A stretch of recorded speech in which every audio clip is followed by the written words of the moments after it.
I don't want to get out of here without being funny.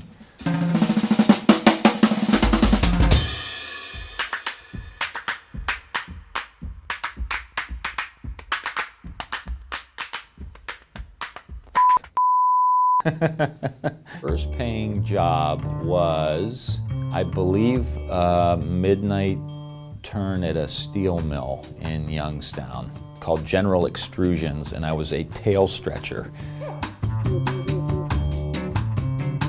I know there's a good answer to this. Oh, you know who was? Macron.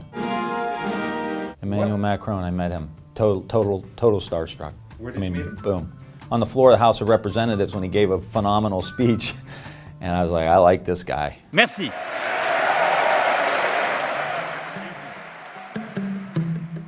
Gun control and abortion. My experience of listening to women who had very complicated circumstances over the course of my career led me to move from a traditional pro-life position into supporting a woman's right to choose, and that was based on meeting women.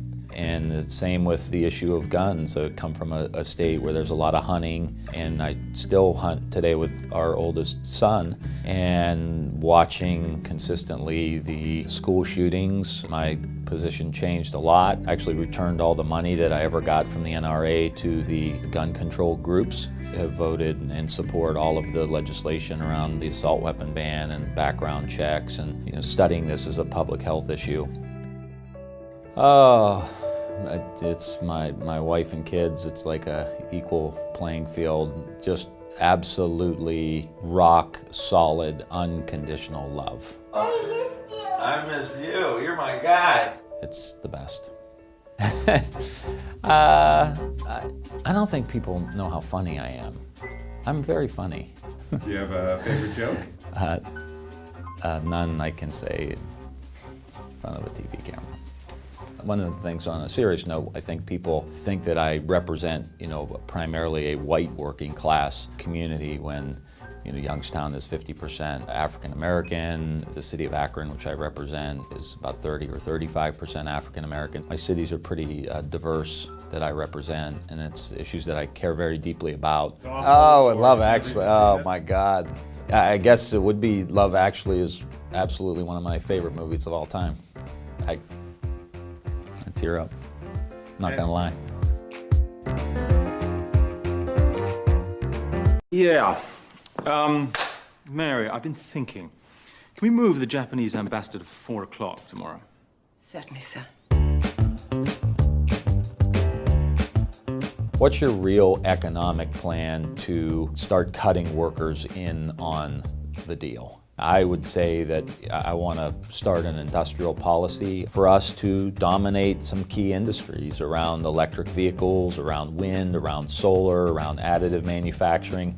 These are all areas of the economy that are growing at 25-30% a year, creating millions of jobs. But right now, China controls about 40% of the electric vehicle market, about 60% of the solar panel market. So my plan is, how do we use both the support and the wherewithal of the government with the magic of the free enterprise system to really ramp up and innovate our way into the future, and then making sure we're cutting workers in on these deals. Oh man, I'm afraid it's gonna be like Ben Affleck. Sorry, Ben.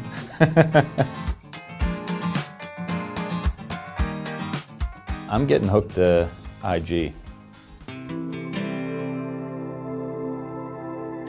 I brought back about $1 million to a local school district to implement social and emotional learning, and that has really begun to transform Warren City School, which is a culturally diverse, old industrial town and school district. A few years ago, they had about 250 out-of-school suspensions. Last year, they had 18.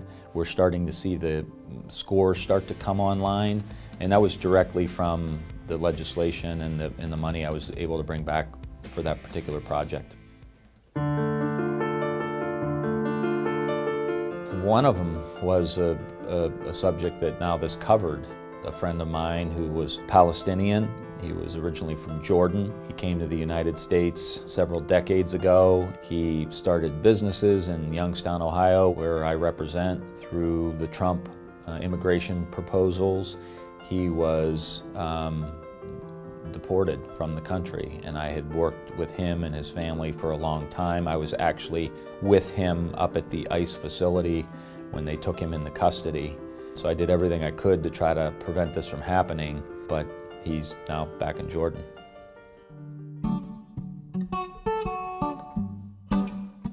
I remember significantly feeling burnout right after the 2008 election, and that's when I took up the practice of mindfulness meditation and a consistent hot yoga practice that has been really essential for me to control my own stress levels and keep my focus on the things I really care about. Probably would be Piano Man.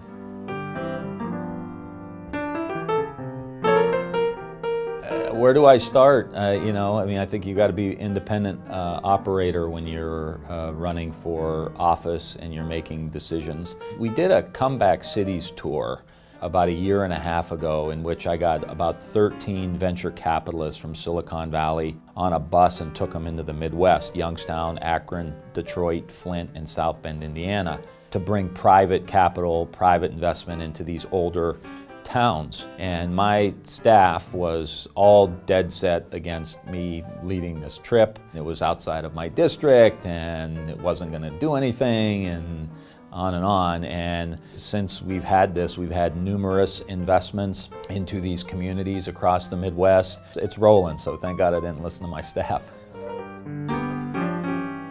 I need at least 7. I can maybe do less than that for 1 or 2 nights, and then I'm absolutely a bear, unmanageable.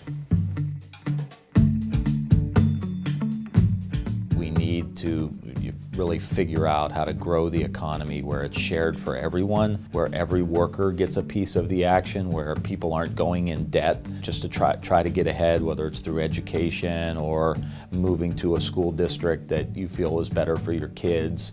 That stress and anxiety that comes from the economic squeeze is something we have got to address immediately. I bite my fingernails.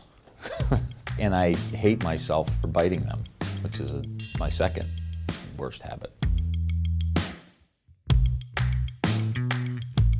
I'm glad we raised the challenge because we've got a bunch of next generation leaders into House leadership, and I believe that wouldn't have happened if we didn't pressure for that to happen over the last few years. I think it paid off for everybody, and I think she's doing a terrific job now. Trump is really every single day trying to muscle the legislative branch, and I think Speaker Pelosi is doing a phenomenal job of beating him back. I can't do a whole lot about being a white guy, but I do care deeply about the issues of economic and social justice. I've been doing it my entire career, whether it's education funding or criminal justice reform. I will go to the mat, and I give everybody in the country my commitment to do that.